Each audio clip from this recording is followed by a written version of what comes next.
3D printing നമ്മളിപ്പോൾ ഇടയ്ക്കിടയ്ക്ക് കേൾക്കുന്നുണ്ട് 3D പ്രിന്റിംഗ് വെച്ച് അത് ചെയ്തു 3D പ്രിന്റിംഗ് വെച്ച് ഇത് ചെയ്തു. പക്ഷെ ഇപ്പോഴും 3D പ്രിന്റിംഗ് എന്താണെന്ന് നിങ്ങൾക്ക് അറിയില്ലെങ്കിൽ ഈ വീഡിയോയുടെ അവസാനം വരെ കണ്ടു കഴിഞ്ഞാൽ നിങ്ങൾക്ക് മനസ്സിലാവും 3D പ്രിന്റിംഗ് എന്താണെന്ന്.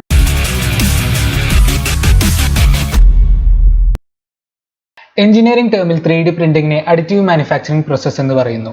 സിമ്പിളായി പറഞ്ഞാൽ നമ്മൾ സാധാരണ കണ്ടുവരുന്ന നോർമൽ പ്രിന്റർ, ആ പ്രിന്ററിൽ നമ്മൾ ഇങ്ക് കാർട്രിഡ്ജ് വഴി ഇങ്ക് ഒഴിക്കുന്നു.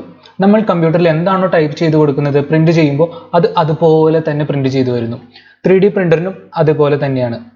നമ്മൾ 3D പ്രിന്ററിൽ ഇങ്കിന് പകരം പ്ലാസ്റ്റിക്കോ മെറ്റലോ അത് ഫിലമെന്റ്, അതായത് ഇതുപോലുള്ള ഫിലമെന്റ് ആയോ അല്ലെങ്കിൽ മോൾട്ടൺ സ്റ്റേജിലോ നമ്മൾ ഫീഡ് ചെയ്ത് കൊടുക്കുന്നു. നമ്മൾ കമ്പ്യൂട്ടറിൽ ഡിസൈൻ ചെയ്യുന്ന ആ 3D മോഡൽ, ആ 3D പ്രിന്റർ അതുപോലെ തന്നെ ആ 3D ഷേപ്പിൽ നമുക്ക് പ്രിന്റ് ചെയ്ത് തരുന്നു. അങ്ങനെ ഒരു 3D പ്രിന്റർ ഉണ്ടെങ്കിൽ നമുക്ക് എന്തും പ്രിന്റ് ചെയ്തെടുക്കാവുന്നതേ ഉള്ളൂ.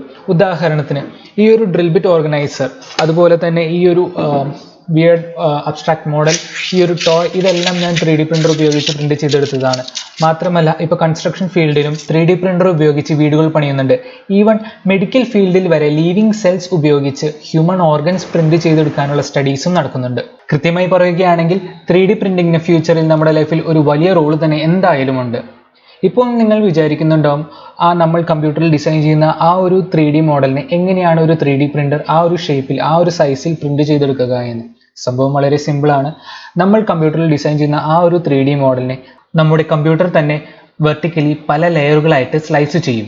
ഓരോ ലെയറിൻ്റെയും തിക്നെസ് ആ 3D പ്രിന്ററിന്റെ ടൈപ്പിനനുസരിച്ച് വ്യത്യസ്തമായിരിക്കും. നോർമലി 3D പ്രിന്ററുകളുടെ ഓരോ ലെയറിൻ്റെയും തിക്നെസ് 0.2 മില്ലിമീറ്ററോ അതിൽ കുറവോ ആയിരിക്കും. അതിനുശേഷം നമ്മുടെ 3D പ്രിന്റർ അതിൽ ഫീഡ് ചെയ്തിരിക്കുന്ന പ്ലാസ്റ്റിക് അല്ലെങ്കിൽ മറ്റ് ഏത് മെറ്റീരിയൽ ആണെങ്കിൽ അത് മെൽറ്റ് ചെയ്ത് മോൾട്ടൺ സ്റ്റേജിൽ സാധാ പ്രിന്ററുകളിൽ പേപ്പറിൽ ഇങ്ക് വെച്ച് പ്രിന്റ് ചെയ്യുന്നത് പോലെ ഈ പ്ലാസ്റ്റിക് മെൽറ്റ് ചെയ്ത് നമ്മുടെ കമ്പ്യൂട്ടറിലുള്ള 3D മോഡലിന്റെ ഫസ്റ്റ് സ്ലൈസ്ഡ് ലെയർ ഈ പ്രിന്റ് ബെഡിൽ പ്രിന്റ് ചെയ്യും.